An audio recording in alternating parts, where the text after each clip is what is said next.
Oke, halo semuanya. Di sini kita akan belajar terkait dilatasi. Dilatasi ini merupakan bagian terakhir dari transformasi geometri. Nah, materi dilatasi kali ini akan dibawakan oleh Ibu Esther Natasha Panjaitan. Nah, apa sih yang akan diperoleh setelah menonton video ini? Nah, yang akan anak-anak peroleh setelah menonton video ini adalah kalian dapat menjelaskan apa itu yang dimaksud dengan transformasi dilatasi. Yang kedua, anak-anak dapat mengidentifikasi masalah di sekitar yang berkaitan dengan transformasi dilatasi. Dan yang ketiga, anak-anak juga dapat menentukan koordinat hasil dilatasi suatu bangun datar menggunakan rumus atau gambar. Nah, untuk mempermudah kita mempelajari dilatasi transformasi, kita menggunakan sebuah ilustrasi yang dapat menggambarkan apa sih itu dilatasi.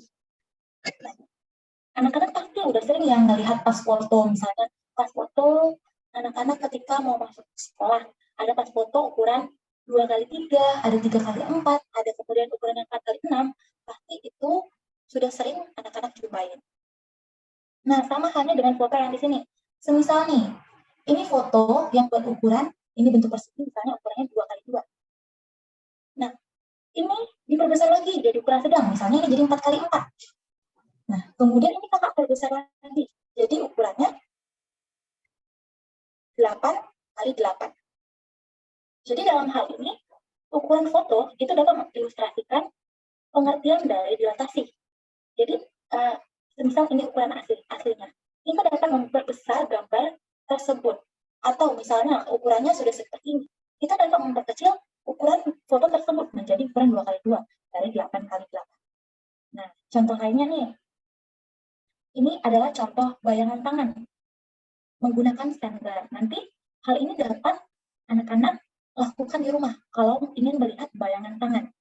Bila mungkin semakin mendekat ke area center, bayangannya akan semakin kecil. Tapi kalau semakin jauh dari center, maka bayangan tangan anak-anak akan semakin besar. Mungkin dapat diperhatikan di rumah masing-masing. Jadi dari dua ilustrasi tersebut, apa sih yang dapat kita tarik kesimpulan pengertian dari dilatasi? Oke, kita akan lihat apa pengertian dari dilatasi. Jadi pengertian dari dilatasi adalah, dilatasi itu dapat disebut juga dengan perkalian, adalah transformasi, mengubah ukuran atau skala suatu bangun geometri, baik itu pembesaran atau pengecilan, tetapi tidak mengubah bentuk bangun tersebut. Contoh tadi, contoh sederhananya, apa Kak? Nah, ini contoh sederhananya adalah, ini misalnya bentuk fotonya persegi, pasti dia ketika dibesarkan tetap bentuknya persegi. Nanti kayak semisal lagi, anak-anak mempunyai bangun segitiga sama sisi. Maka nanti kalau dia dibesarkan, pembesaran atau pengecilannya, dia tetap membentuk bangun segitiga sama sisi. Jadi dia hanya membesarkan atau mengecilkan suatu bangun atau titik atau garis. Tergantung dengan skalanya. Skala ini biasanya disimbolkan dengan huruf K. Mungkin saja skalanya itu, misalnya ini kita punya ukuran dari segitiganya 3 cm, masing-masing sisinya 3 cm. Nah, kalau aku punya skalanya itu 3, maka segitiga yang mau dibesarkan itu tinggal dikalikan aja. Sisinya dikali dengan skalanya, sehingga jadi 9. Masing-masing sisinya menjadi 9 cm. Itu contoh sederhana. Oke, coba kita lihat berikutnya apa sih, Kak? Nah, ini contoh sederhananya. Ibu punya, ini tuh koordinat kartesius, anak-anak. Nah, ini foto kita buat di sini, contohnya nih. Ini titik A, anak-anak bisa tahu ya ini koordinat kartesiusnya ada di 2,1. Kemudian misalnya ini B, koordinatnya berapa? 6,1 X, Y-nya. Kemudian misalnya ini titik C, itu koordinatnya berapa? Koordinatnya adalah 6,5. Kemudian ada titik B, koordinatnya berapa? 2,5. Nah, di sini Ibu ingin membesarkan dengan skala 2, atau K-nya itu sama dengan 2. Nah, pembesaran sebesar 2. Jadi kalau dari koordinat ini kita bisa membesarkannya. Di sini gua hapus dulu fotonya ya. Jadi kita dapat melihat bentuk dari persegi yang kita miliki. Ini bentuk dari foto tadi ya. Ini bentuk dari foto tadi. Kita mau lihat bayangan foto tersebut atau bentuk dari persegi ini. Jadi dengan skala 2. Oke. Dengan skala 2 ya. Nah, kita lihat ya. Pertama titik A. Titik A-nya 2,1. Nah, kalau kita pengen membesarinya dengan skala 2, berarti kita kalikan masing-masing sumbu X dan sumbu Y dengan 2. Berarti kan A aksennya sama dengan 2 dikali koordinat dari A-nya, koordinat dari X-nya 2, kemudian Y-nya skalanya 2 dikali dengan 1. Berarti kan diperoleh A aksennya itu jadi 4,2. Gimana sih Kak titik 4,2? 4,2. Berarti di sini ya, di sini A aksen. Sekarang kita lihat titik B aksennya di mana Kak? B aksen kan B-nya itu 6,1. Berarti kan B aksennya kita kali 2 masing-masingnya. Berarti kan jadi 12,2. Gimana itu Kak? Di sini. Ini B aksen. Sekarang kita cari C aksen. C aksennya berarti dari C-nya itu 6,5. Berarti dikali 2. Berarti kan 6 kali 2, 12. 5 kali 2, 10. Gimana itu Kak? 12,10. Di sini Kak. C-nya, C aksen. Oke, sebentar. Tadi.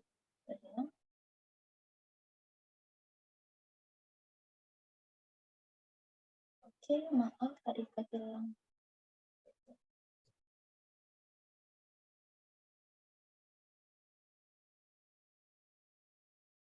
Oke, C aksennya sudah diperoleh sekian. Nah, ini C aksen.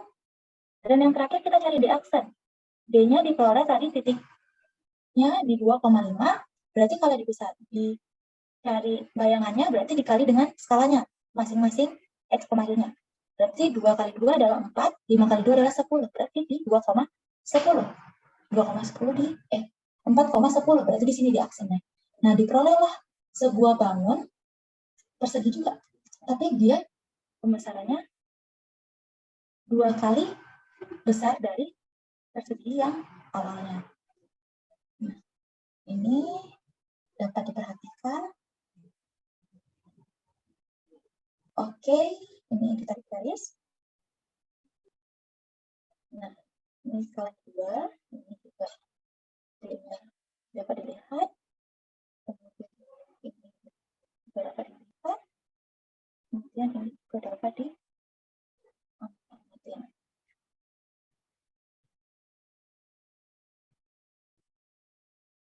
Nah, dari foto-foto ini kita memperoleh kesimpulan apa, Kak?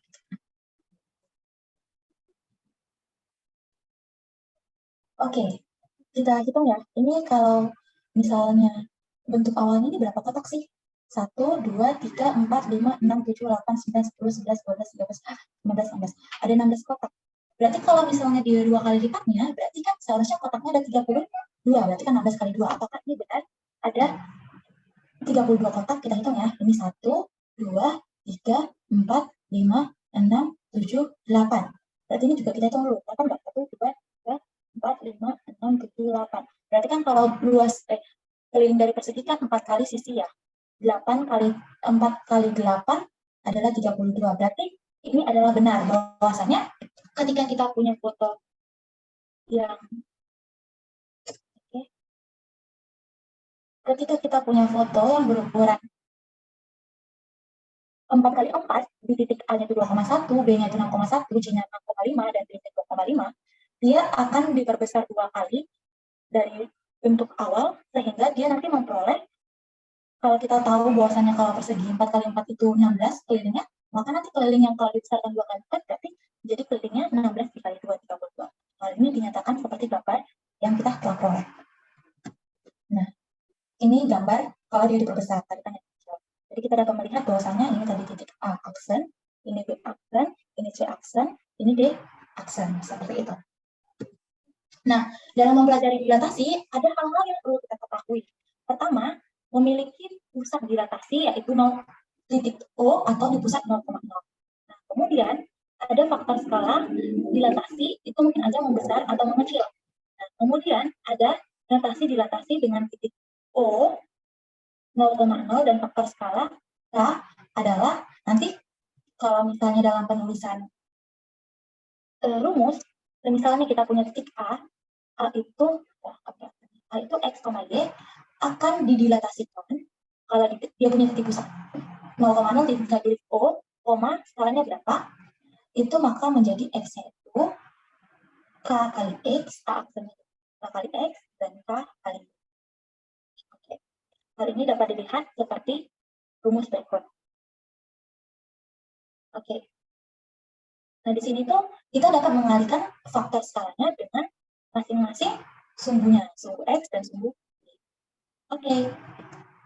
Nah, untuk memahami materi terkait dilatasi, kita dapat melakukan beberapa aktivitas ini. Nah, ini tuh ada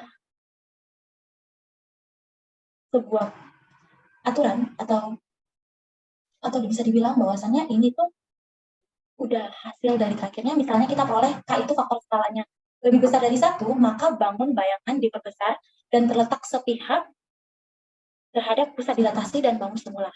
Nah, contoh nih, semisal nih aku punya titik 1,1. Nah, aku perbesar dengan K-nya itu, oke, K-nya itu lebih dari 1, berarti misalnya aku punya K-nya itu 2. Kalau diperbesar 2, berarti jadi 1,1 jadi 2,2 ya. Nah, letaknya itu akan sepihak terhadap pusat dilatasi dan bangun semula. Nah, misalnya bangun ini, diperbesar itu dia terletak sepihak dengan bangun yang ada di sini, atau bisa dibilang dia satu kuadran, terletak dalam kuadran yang sama.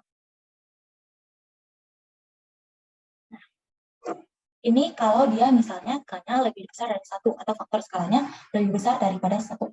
Nah, nanti anak-anak dapat mencoba permasalahan berikut ini. Nah, sekarang kita masuk ke syarat yang kedua. Misalnya, jika faktor skalanya itu berada di antara rentan 0 sampai 1, maka bangun bayangan akan diperkecil. Tadi kan kalau lebih besar dari 1, bangun bayangannya akan diperbesar. Sedangkan ini akan diperkecil dan terletak sepihak terhadap pusat dilatasi dan bangun semula. Nah, kita dapat menyelesaikan permasalahan ini. Contoh nih, kita punya titik koordinatnya adalah 2,4. Nah, kita peroleh 2,4 itu di mana? Di sini, 2,4A. Nah, dia didilatasikan terhadap pusat O atau 0,0, tapi sini gitu ya, dengan faktor skalanya setengah. Berarti kan kalau kita punya rumus tadi, misalnya A-nya itu 2,4, berarti kan didilatasikan di 0, K-nya setengah, berarti kita peroleh apakah?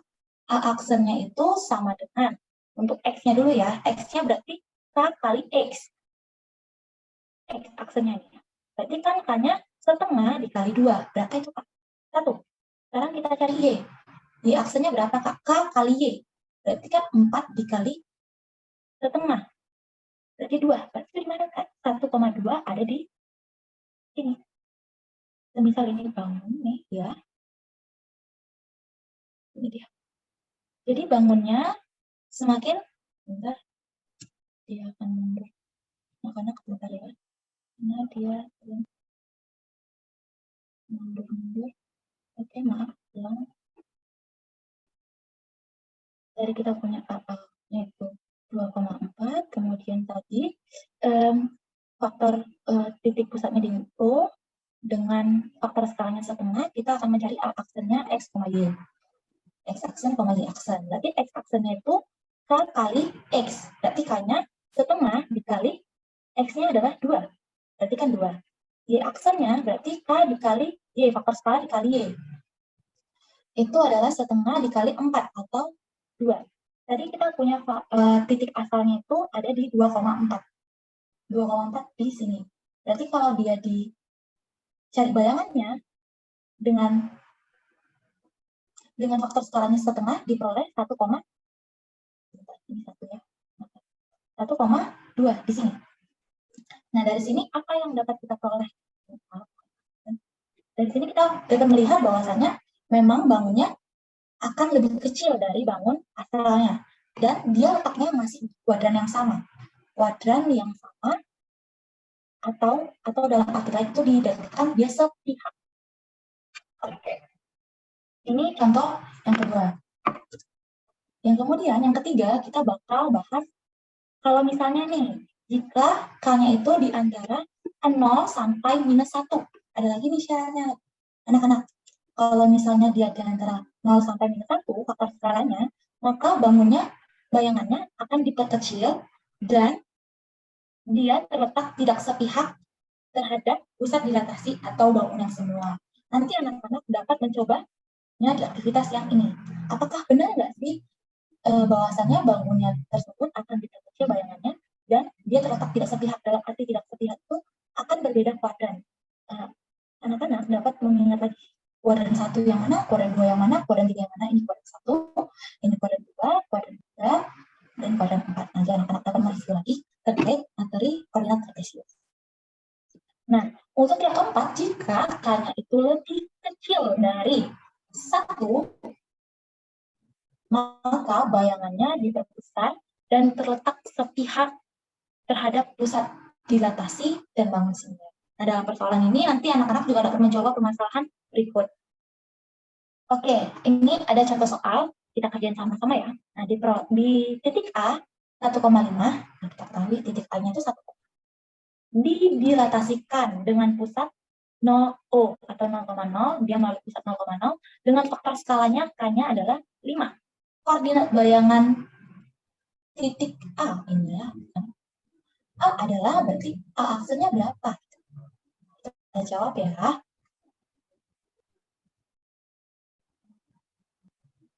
Oke, sebentar.